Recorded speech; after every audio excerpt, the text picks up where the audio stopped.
And what is up, boys and girls? We are talking Fallout from tonight's May 22nd edition of Impact Wrestling as seen on Spike TV. It's your pal right here, one and only Black Avenger, aka the Black Aswell, Lee Sanders. Thank you guys so much for checking us out.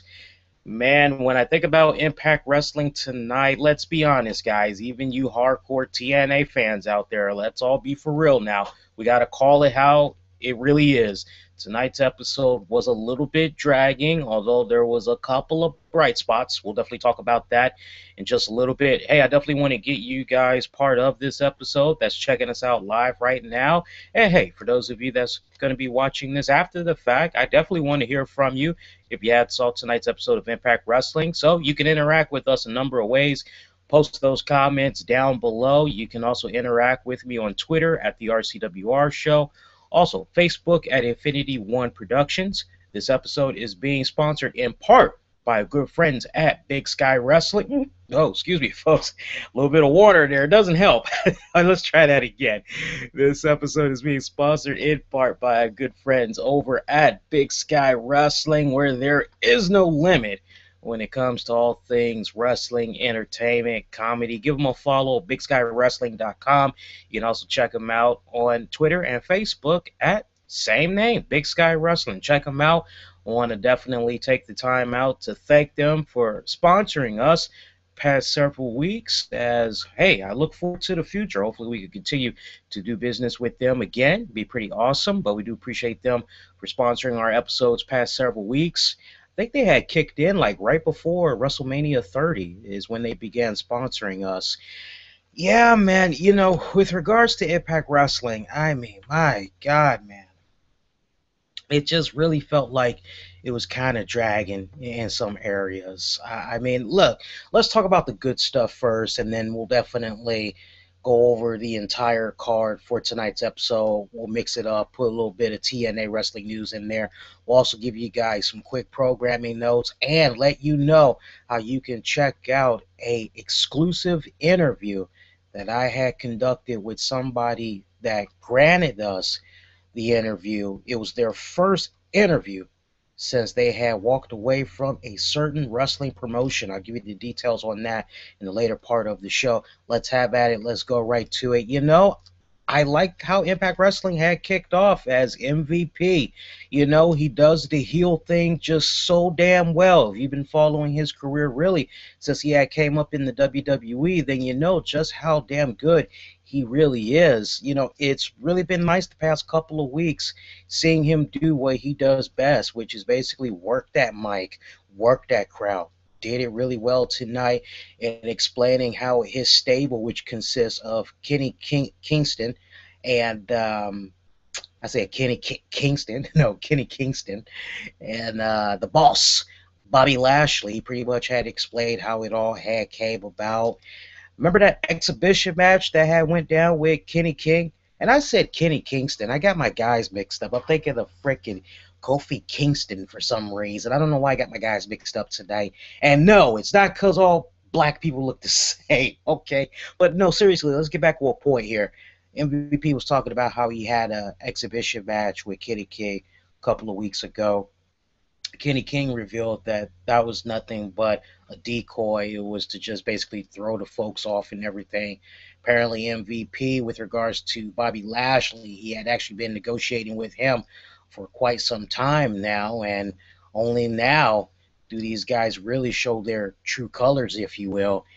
And that pretty much had set the tone for tonight's episode of Impact Wrestling, as shortly afterwards we had saw the Wolves, Davey Edwards, uh, Davey Richards, Eddie Edwards. God, those names just get so loud from time to time. We were talking about this, if not last week, maybe 2 weeks ago. I said to you guys, okay, when are they going to cross those dots and have the Wolves cross paths with MVP and his new entourage? Because think about how MVP and the Wolves had came in. They need to kind of definitely make sure they touch that, and they did touch it tonight. I loved how they touched it. Basically, the Wolves was like, hey, what happened to hard work? What happened to heart? What happened to respect? This is what you had taught us when we had came in with you. And as far as MVP was concerned, He met all his commitments to the Wolves. He signed them to a very lucrative deal. He saw to it that they became the tag team champions.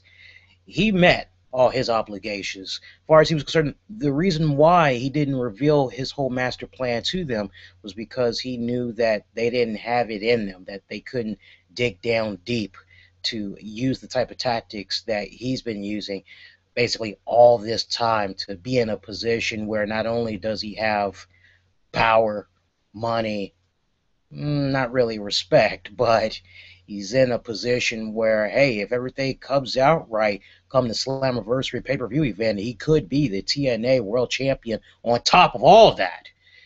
And the Wolves, they just weren't feeling what was going on. We actually saw them get into it with the trio.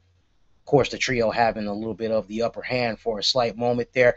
We would see, if I'm not mistaken, I'm trying to think off the top of my head here, and we did not see Eric Young come out off the break to help out the Wolves. Instead, we just saw the Wolves continue to get a beatdown, and one of them had ended up being put in an ambulance truck. I want to say it was Davey Richards, because I think Eddie Edwards had came out later, or do I have it the other way around?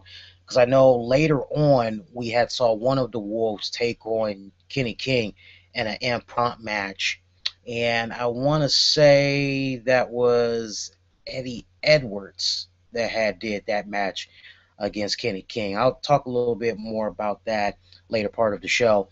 But yeah, I kind of like how it had opened up right there with regards to that. Come back from commercial break. We kick off with the second segment. EY basically came out. I just thought the timing of this was just so wrong too, by the way, because it's like, okay, EY is really worked up. He's fed up. He doesn't like what's been happening in the past couple of weeks. And I mean, he should be upset, right, guys? He really should be, because his ass has been handed to him the past 2 weeks. So if ever there was a time to come out and try to like even up the odds, I just kind of question how we had Eric Young come out after the Wolves got their butts handed to them. And you guessed it, folks, pretty much we had saw another beatdown. Very odd how it had came about. Now, look, this go round, not only do we see Eric Young get his ass handed to him by Kenny King, MVP, and Bobby Lashley, but we saw the return of the greatest man, the greatest wrestler alive, Austin Aries. If you're an Austin Aries fan, I know you probably are like, where the hell has this guy been? We need him already. Well, he came back in a pretty big way as he came to the aid of Eric Young. He also had got a serious number on, got done to him as well.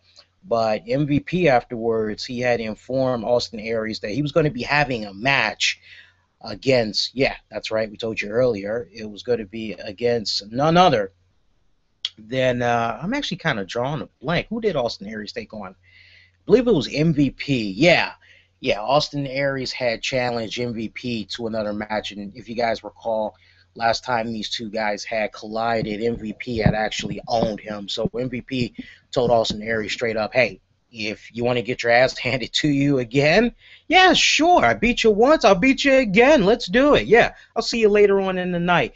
Eric Young, he had a match as well, but MVP at that point was not ready to tell him. Of course, later on, we would find out that MVP had selected Bobby Lashley to take on Eric Young, and that was pretty much your main event match. Let's continue on, though, talk about a little bit more fallout from tonight's episode. And as we continue on, I'm definitely trying to conjure up the spirit and the energy to really feel excited talking about this episode, but it was really almost a flat episode tonight. I'm not going to lie. I'm not going to beat around the bush. You know me, guys, and if you've been checking us out weekly when it comes to covering TNA Fallout, you know I try to be very upbeat. I try to be very neutral. I try to look at it from all aspects, but tonight's episode, definitely a little bit flat, okay? Y'all that are TNA hardcore fans, you may not like to hear that, and you may just get ready to go, dislike, dislike, dislike.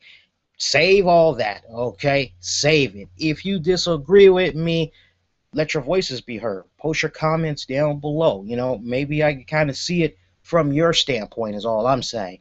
But I do thank you guys for checking us out tonight. If you're enjoying our recap and review so far, go out of your way. Not only leave those comments, give this piece a thumbs up. You can also share this a number of ways by Google Plusing it, Facebooking it, retweeting it. One of the many ways you can spread the good word about our content. Let's continue on. Austin Aries, MVP, solid matchup, ended in a DQ, and that was kind of like the theme throughout the night. If we didn't see beatdowns, we kept seeing matches that ended in a DQ, or there just wasn't enough time to really tell a really great story, as you had some really great matchups when you look at the overall card tonight. But this match right here, it ended in a DQ, as we had saw Bobby Lashley, Kenny King come out, try to help out MVP, did a serious number on him. We actually had also ended up seeing the return of Dixie Carter and Ethan Carter the third. And Dixie Carter, she apparently has some ulterior motives for crossing paths with MVP this go round. Because remember, folks, Dixie Carter, Bully Ray, they were banned from the Impact Arena, like indefinitely. So you're kind of seeing that scenario play out, and you're wondering what exactly is going on out here. Of course, if you're really, really paying attention to this, you're probably saying, okay, well, where there's Dixie Carter, there's probably going to be Bully Ray. And see, I had a little bit of a problem with this right here, and I'll actually get to it in just a little bit. But basically, Dixie Carter came out with her nephew, EC3, and we kind of heard a little bit of the beginnings of a proposition that Dixie Carter tried to give to MVP. Remember what we were saying a couple of weeks ago? I told you guys that eventually we could see some type of a scenario play out where Dixie Carter tries to align herself with MVP. But then the big question is, well, how are you going to balance that out? Because both of these two are heels right now. And unless you're going to have one of them flip on the other to go the face route, you got to bring in a new player. And the way things are kind of looking right now, we don't really have that balance of heels and baby faces. I mean, I'm really, really concerned about where things are going with Dixie and MVP, because if it goes the way that I'm thinking, it's kind of like, okay, well, who's going to be able to stand up to them? Unless we're going to be seeing a new version of Fortune 4 or a new TNA frontline led by Eric Young. Actually, you know what? That isn't really a bad idea. A new front line, put in some new faces maybe. Lead the resistance. It might work, right? Post your comments. Let me know what you guys think about that. But whatever the case was with Dixie Carter trying to position herself to giving this proposal to MVP, she was not able to lay it all out there on the table. As we saw Bully Ray come out, he was trying to attack her. Dixie Carter, EC3, they hauled ass. Now, just pause right there. So last week, we see Bully Ray. He finds Dixie Carter at her home in Nashville or whatever, and we see him bring his little tables because he's going to power bomb her through there. Somehow, this guy ended up breaking into her house. So not only do you have vandalism, you have trespassing, right? And not to mention threatening physical harm. And so we see Dixie Carter in this position where she's kind of like, oh, please don't hurt me, please don't hurt me. And then EC3 comes up from behind, attacks him. Between then to this week, maybe you guys can help me out. What the hell happened? Am I missing something here? Because I know Impact Wrestling, they say something to the effect of Impact 365, where the action never stops. So basically, when Impact Wrestling ends on Thursday night, you're supposed to go hop on Pinterest or YouTube or Facebook or Twitter, Instagram, all the other platforms of social media that they got, because the action is supposed to continue. Guys, am I missing something right here? Did we see something maybe come about, and maybe I just don't know about it, where Bully Ray ended up going to jail for what he was trying to do, and or rather what he was doing, up to the point that EC3 knocked him out? Did like a lawyer bail him out or whatever? Was he out on bond? what exactly happened right here, because it just does not make any sense. I'm connecting the dots. Let's go back even further. MVP said to Bully Ray, hey, I gotta have order around here. I can't have you threatening physical harm to the TNA president. This is like holy ground. Basically, MVP's message to Bully Ray: what you do with Dixie Carter off hours, away from the Impact Arena, that's your business. Okay, okay. But there should be actions and there should be consequences for the type of actions that Bully Ray tried to take against Dixie Carter, going as far as he did. So again, guys, unless I missed something on 365 where the action never stops, I'm having a hard time buying into this whole Bully Ray just conveniently comes out and he's got a stick in his hand and he's trying to get Ethan Carter the third and Dixie Carter. I guess I'm not really supposed to be thinking like that. I guess you, the wrestling fans, I guess your intelligence isn't supposed to be that high up there like that. I guess TNA doesn't expect for you guys to think that way. I don't know. I just see some serious loopholes in that story arc right now. But hey, whatever, man. We saw Bully Ray. He crossed paths with MVP, and he basically told him the reason why he was out there. And the exchange was kind of brief. We actually saw Kenny King, Bobby Lashley. They weren't really taking too kind to Bully Ray, and we actually saw a little bit of a scuffle go down between those guys for a little bit. Bully Ray getting the upper hand, but Ethan Carter III, he came up from behind with a cheap shot to Bully Ray. Dixie Carter conveniently right there tells her nephew to get the tables.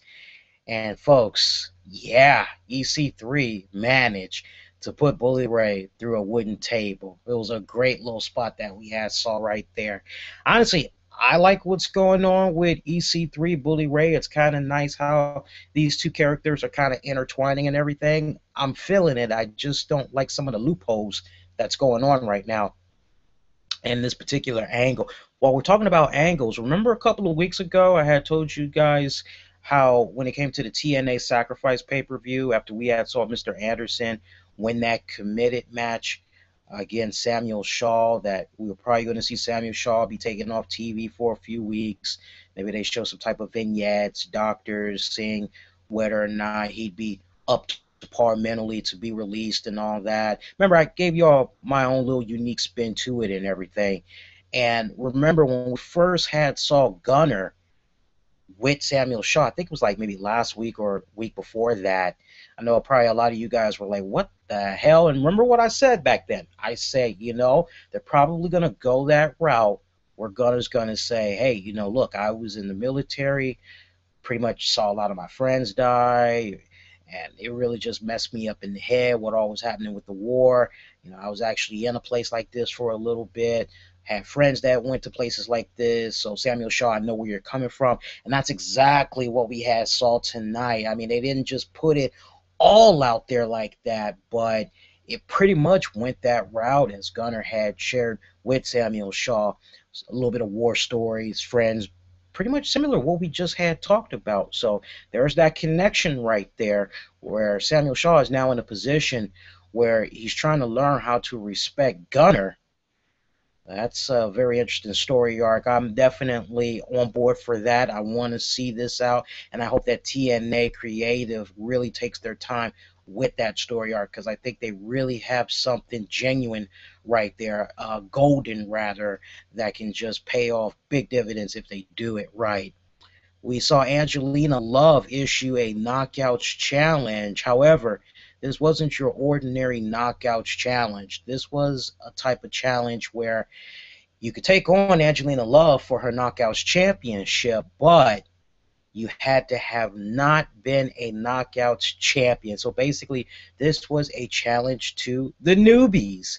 And we saw the beautiful and the lovely Brittany come on now to challenge her. I don't know about you guys, but for all of you all that follow different wrestling promotions and everything, I must admit, and I don't know if you guys are feeling the same way, but when I saw this go down, I couldn't help but just sit on my hands and go, please do not let this go the Paige AJ Lee route. That's the last thing I want to see because, Lord have mercy, bad enough as it is, every single time we see something go down between WWE, TNA, or vice versa, yeah, I know how y'all are. Y'all are very vocal. You're like, this promotion's ripping off of this promotion, whatever. But I must admit, I was sitting on my hands when I saw this go down, and I'm saying, please, please do not crown Brittany the new Knockouts champion. Not this way, because it's just going to be literally a page out of WWE's playbook and other playbooks. But again, most recently, WWE did this out of their playbook. So it just really would have looked bad as it's really bad as it is that we have people saying, okay, so Kenny King, Bobby Lashley, MVP is Evolution, you know? So I guess MVP is Triple H, Bobby Lashley is Batista, Kenny King is Randy Orton. So I guess if that's the case, well, then who's going to be the Shield? Because if you really want to be honest, Eric Young, you can make the argument that he's John Cena and the Wolves are the Usos. I'm just saying, if we're going to call it for what it's worth, let's really go there, folks. I mean, really. And I hate making comparisons, but hey, it's what you guys are bringing up. I'm noticing a little bit of things that just don't really quite add up. It seems very similar, but at the same time, I'm trying to be neutral right here.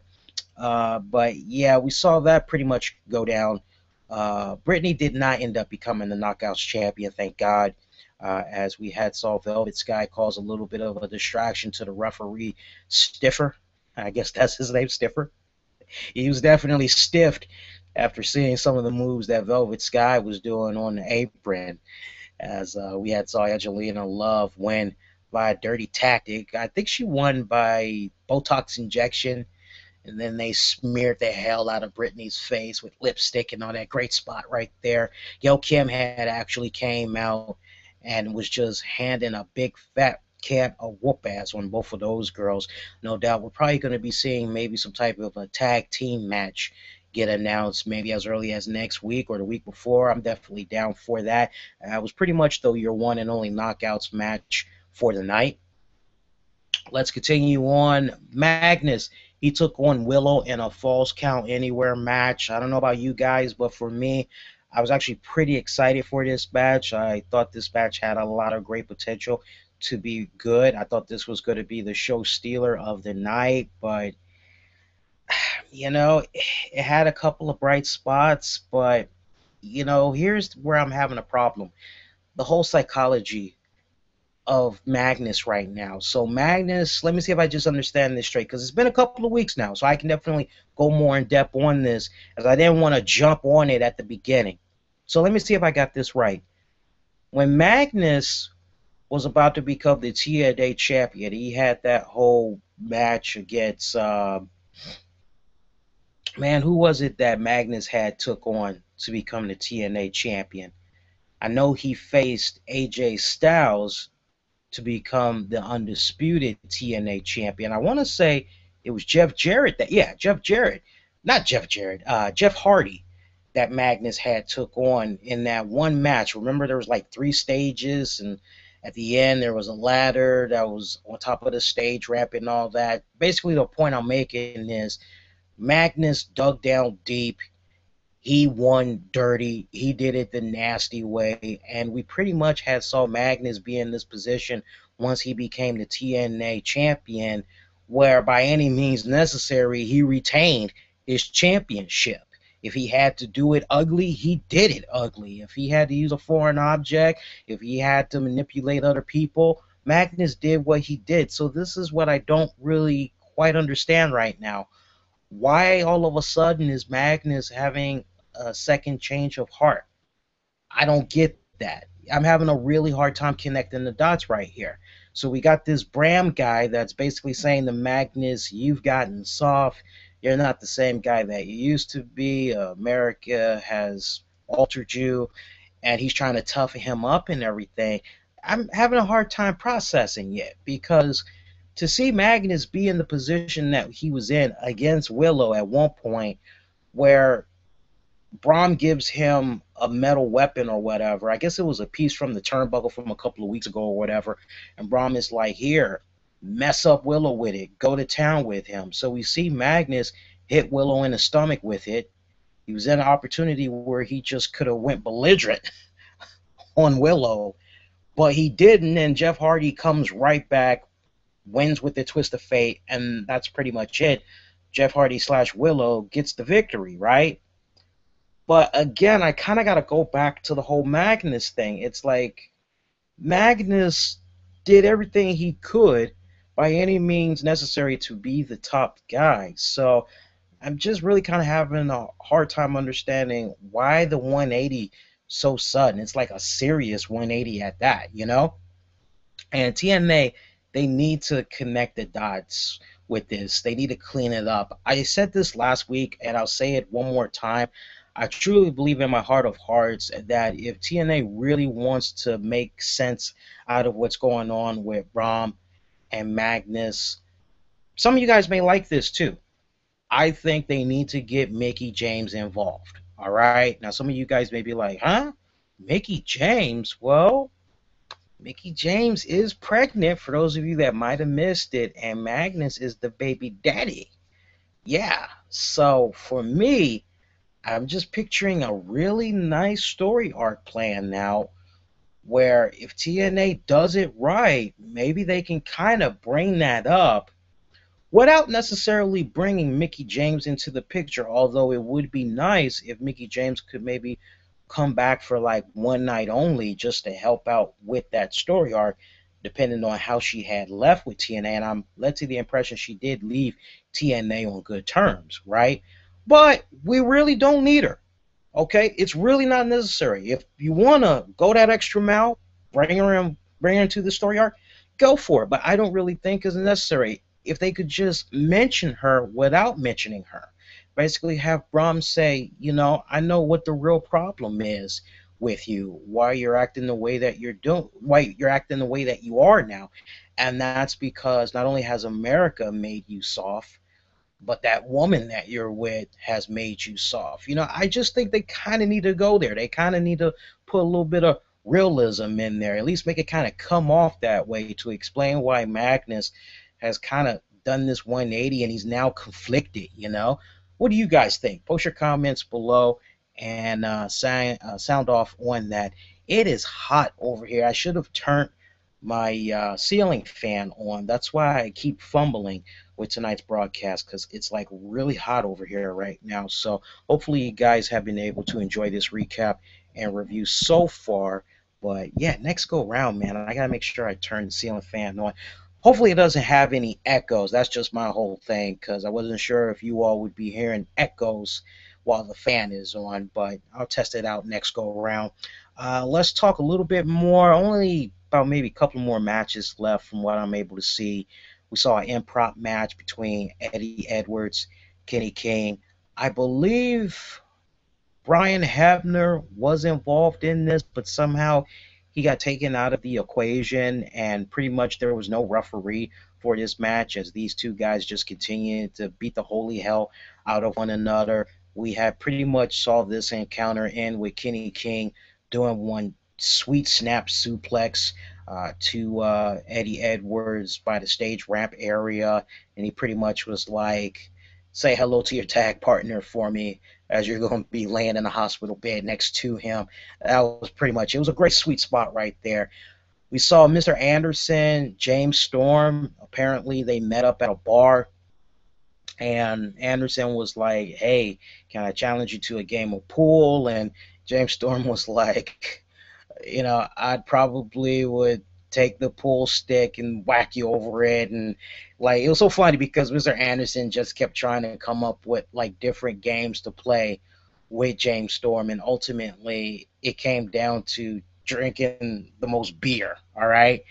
And we see them throughout the night, and pretty much long story short, it turns out Mr. Anderson somehow, and I'm not sure how he pulled it off, but somehow he faked drinking beer while James Storm was drinking the real deal. And it was pretty much a setup because, after all, Mr. Anderson, he didn't forget about what had happened a couple of weeks ago when last he had encountered the Cowboy.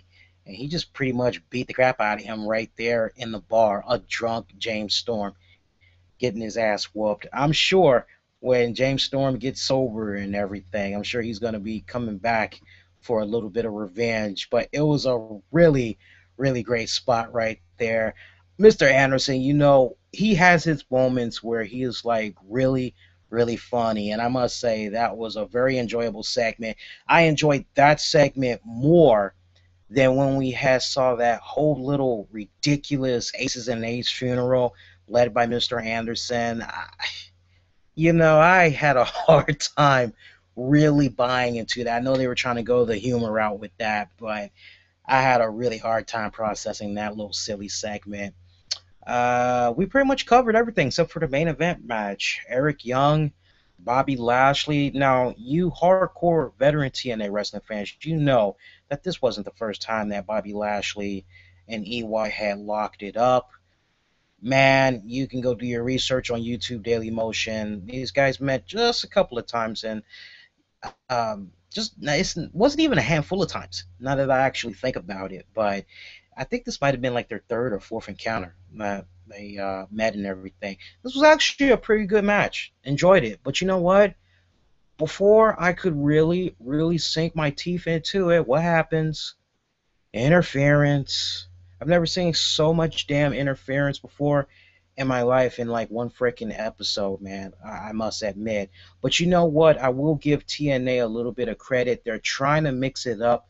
They're trying to help out EY, and I commend them for that because if you've been keeping track of the TNA Impact Wrestling ratings the past several weeks, pretty much since Eric Young became the TNA champion, it has just been bad. I mean, Impact Wrestling hasn't been able to get past like a point zero, 0.85. They haven't been able to like get past that, and like each segment that involves EY, his segments are just bad. I mean, how bad? Like he can't get like by his own merit, just by himself. And maybe the other person that he's taking on, and there's like no interference or whatever, he only is able to draw like I think a 69 for his quarter segments. It was really bad last week, especially. You guys got to do your homework if you're not really sure what I'm talking about, but it brings up a very interesting question that I am mentioning here in the title of this episode, which is Eric Young a transitional champion right now? Because when you look at the ratings, and I know there are a lot of you guys that are like, ratings, who cares, who cares? You really need to be concerned about this because check this out. If you aren't watching Impact Wrestling, if you aren't tuning in to see Eric Young in whatever segments that he's going to be in, whatever matches he's going to be in, if you're tuning out, if you're those guys that's like, you know what? I know Impact Wrestling had taped about 3-4 weeks worth of episodes, so I'm going to go to my favorite website and I'm gonna go check out some spoilers. Oh, well, this episode looks weak. I'm gonna skip that. This episode looks weak. I'm gonna skip that. This episode looks pretty good. I think I might watch this a little bit. When you're in that type of a position, it doesn't really help out the product overall. Point being, you just type in Impact Wrestling May 22nd, 2014 in a Google or Bing search, and you would just be amazed at like how many spoilers you'll come across, you know? And I truly believe in my heart of hearts that it's that combined with the type of quality that TNA is pumping out with some of these episodes. Both of those are kind of going hand in hand with one another. I mean, let's be perfectly honest right here. You guys say ratings don't matter, blah, blah, this, blah, blah, blah. All right, well, if we're going to kind of go there, all right, then how do you explain those times where when WWE have a pretty bad segment, or whoever might be the champion or whatever, after the experiment is over, they pretty much go in a different direction? We've seen WWE do it time and time and time and time again. I'm sure that for the wrestling promotions that don't have a TV deal, but they rely very heavily on their merchandise sales, how many tickets that they're able to sell, seats that they're able to fill up, and everything like that. I'm quite sure that they're looking at those key individuals that's definitely drawing for their company. And if they notice that there's problems in certain areas, they're going to clean it up. So my question is, how much longer is this whole period of EY being the champion going to continue? Because right now it doesn't look like things have been improving with the ratings.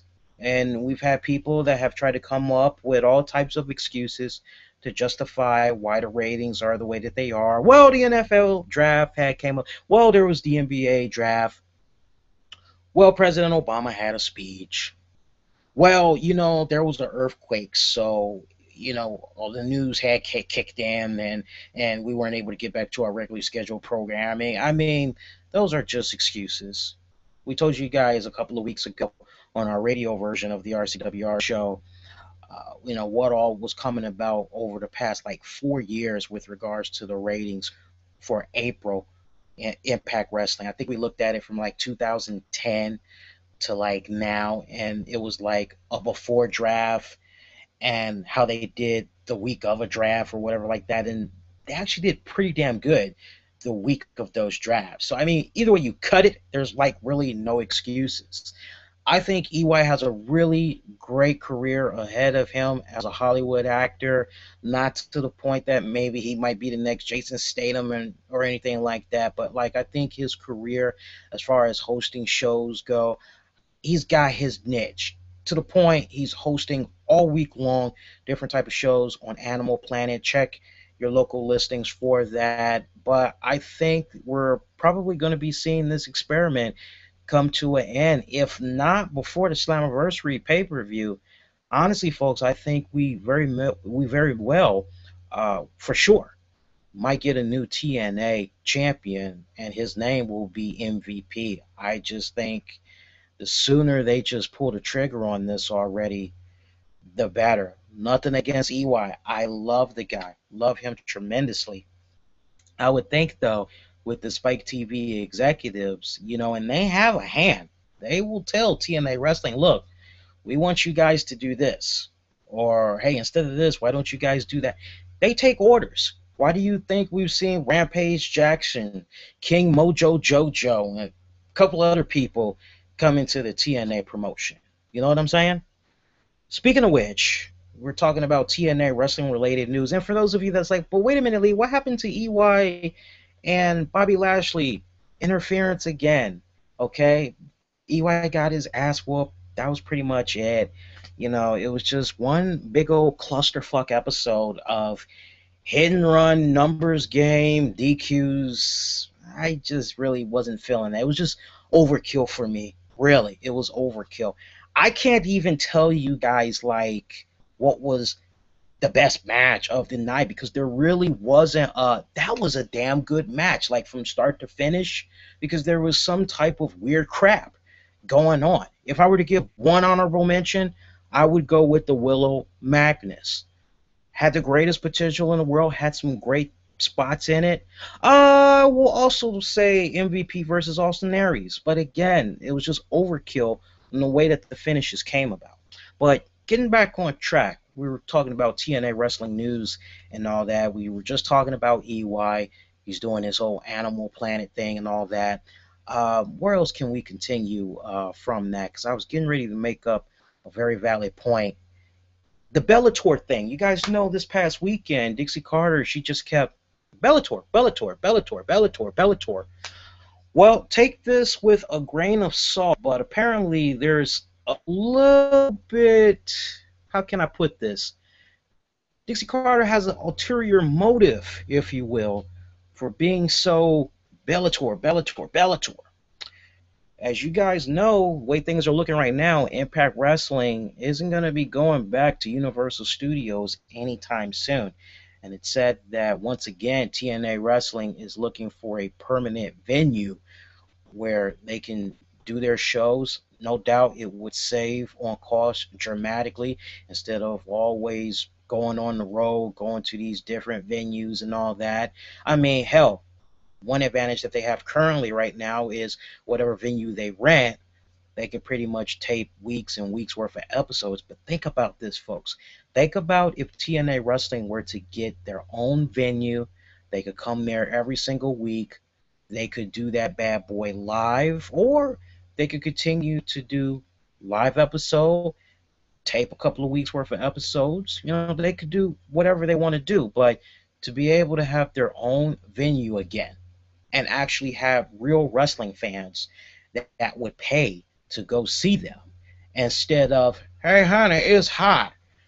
What that there did TNA wrestling there? Let's go see what that thing there about there.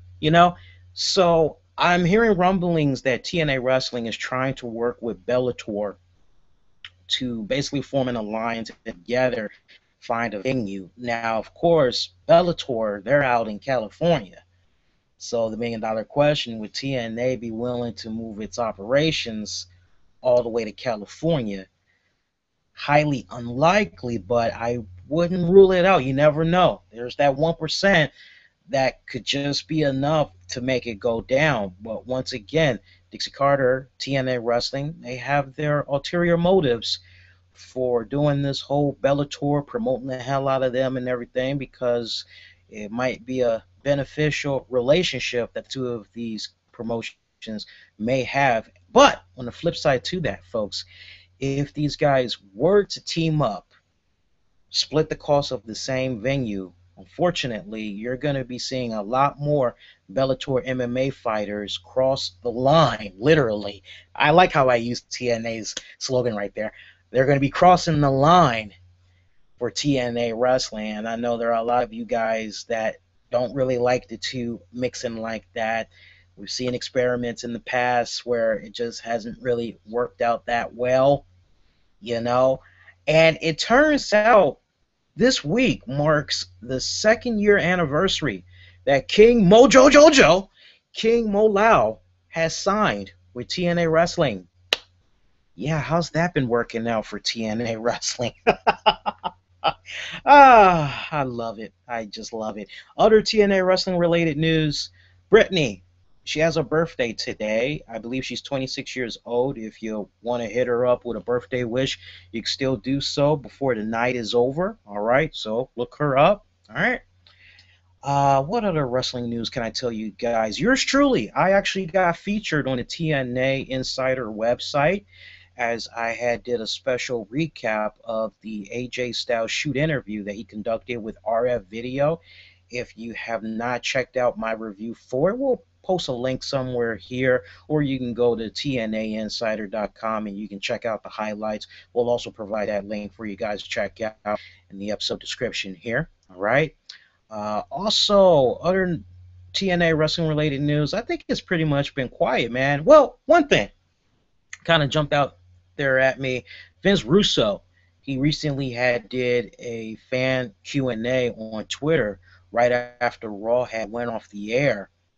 And one of the things that I thought was kind of interesting was what he said about Scott Steiner. The question was asked, is Scott Steiner really a dick like the internet has made him out to be? Russo said the complete opposite. Another thing that I thought was very interesting, thoughts on Jeff Jarrett's new promotion. Wish him all the luck in the world. He was also asked what did he think about the Aces and Eights in TNA. Would he have done anything different? He said, truthfully, never saw any of it. Remember, there was that period there where when Vince Russo was done with Impact Wrestling, I heard he was like really burned out just from being in that position of always writing for TNA Weekly and all that. I heard he literally like kind of took a big step back and he just was not plugged into wrestling for a long period of time. I think he only just recently started getting back into it now that he's working on his paid website. Yeah, you want to check that out too. Or you can just kick back and hopefully wait for somebody to post little snippets of blogs that he writes, because the way that he sets it up, I think like every week he writes a blog, but you have to pay to read it. Yes, you have to pay Vince Russo to read that blog. I don't know about you guys. That just, you must really love Vince Russo if you want to come up out your pockets. I'd say go for the WWE Network and help them out as $350 million in the hole there, you know. But other than that, opinion on Hulk Hogan, Eric Bischoff. Now that he's worked with them again in TNA, he said we just have personalities that don't work well together. Nothing personal. Nice little decent stuff. Go check it out when you guys get a chance. It's worth a good read. Other than that, though, that's pretty much been it as far as TNA wrestling related news goes. Kurt Angle, if you haven't followed him already, follow him on Twitter at Real Kurt Angle. You can also follow him on YouTube as he posted video 2 of his whole comeback. Where? Who knows? Maybe WWE, hopefully. Video 2 shows him basically at the doctor's office as he's prepping for knee surgery, and hopefully he has a speedy recovery from that. I definitely want to see him come back at 100% and end things on a good note as far as his wrestling career goes. I'm hoping he goes back to the WWE. I'd like to see him get that Hall of Fame ring, maybe work 2 matches, maybe on the biggest stage of them all, you know. Maybe he could do something at the Royal Rumble, WrestleMania, and pretty much just bow out right there. But go follow him on YouTube if you haven't already. And folks, that's pretty much it. All right, so I was teasing you guys about an interview that I had conducted earlier this week. I don't know if you guys had saw the tweets or if you're following us on Facebook or whatever, but we were granted the very first interview by former WWE superstar Mason Ryan. This was his first interview that he gave since his WWE release last month of April, and it was a very insightful interview. There's actually a face-to-face interview where you can see me and him chatting it up, and it was some really great stuff, man. Check it out. It's going to be uploaded to our YouTube channel. The way it's looking right now, because at my end, it's a pretty big foul. It's like about it's like about at least 2 gigs, and for some weird reason, it's like taking forever to download. I'm looking at like as high as 10 hours, but it keeps going like 6 hours. So as soon as it's done, I will be uploading it to YouTube. But we have the audio version of it available right now over on our radio version of the RCWR show. You can check it out, blogtalkradio.com/the RCWR show. And check it out, man. It's really great stuff. But yeah, definitely look out for that video interview that I conducted with him. I chatted with this man for like about 45 minutes. We just went all over the place on his entire career there in the WWE and what's next and everything. Very insightful, very kick-ass, good stuff right there. All right. Since we have the Memorial holiday coming up, I know a lot of people are going to be traveling this Memorial weekend. So, as a result of that, there's not going to be a weekend edition of the RCWR show this Saturday. All right. Now, there are those of you that maybe had accessed or tried to access our Christopher Daniels interview last week. And unfortunately, Stitcher did not update it in time because they were short-staffed. I want you guys to make a mental note that coming up on this Memorial Day holiday, which is going to be Monday, the 26th, we're going to do a special encore of that Christopher Daniels interview for you all to check out on the downloads, all right? So make sure you show that some love. And it's just going to be the Daniels interview itself. That's kind of my way of making it up to you guys for Stitcher's little hiccup or whatever. And regular programming will resume. Well, you know, I don't know. We're going to play it by ear. I'm actually going to watch Monday Night Raw. And if it looks like there's enough there to go on ahead and talk about it live with you guys, we'll go ahead and we'll do it. I mean, what's kind of reeling me in right now is what's going on with Daniel Bryan, and is he going to cough up the championship or what, you know? So depending on how that 3-hour episode of Raw plays out, we'll pretty much determine if we're going to come on live or not. Worst case scenario, though, regular programming will resume on Tuesday May 27th. All right. So fingers crossed. Just follow us on Twitter and Facebook, and we'll definitely let you guys know if we're going to do a Monday night show or not. And in the meantime, we've got episodes available for y'all to check out on the download, Stitcher, iHeart, TuneIn, Spreaker.